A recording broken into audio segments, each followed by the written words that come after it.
ஏல உனக்கு விஷம் குடுத்து நீ சாவல. கொன்னு பார்த்து அப்புறம் உன்னை யாரெல்லாம் காப்பாத்துதான்னா?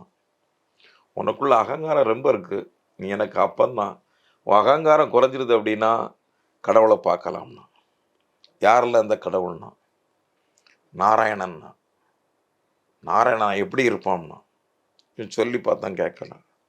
எப்படி வருவாம்னா? தூணிலும் இருப்பான். துரும்பிலும் இருப்பான். 2 பொருள் இருக்கு இல்ல.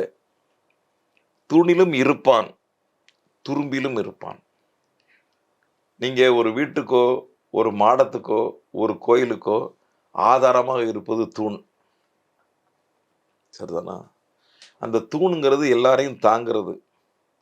எம்பெருமான் மாயவன் எல்லாரையும் தாங்கிக் கொண்டு தூணாக இருக்கிறான்னு அர்த்தம். இங்க நிறைய பொருள் சொல்லலாம். இப்போ இங்க இருக்காரு, அங்க இந்த தூண்ல இருக்காருன்னா, எப்படி வருவான்? நீ எப்படி நினைக்க அத மாரி வருவான். ஏன் அசுர குணம் உடையவன், அசுரத்தனம் இருந்துச்சு. தூண உடைச்சான், மகாவிஷ்ணு வந்தார் அசுர தோற்றத்தோடயே. இரவு பொழுது மயங்குது, பகல் பொழுது முடியுது. வீட்டுக்குள்ளேயும் இல்லை, வெளியேயும் இல்லை. அவன் கேட்டபடியே நடையில வச்சு நகத்தாலே கிழிச்சார்.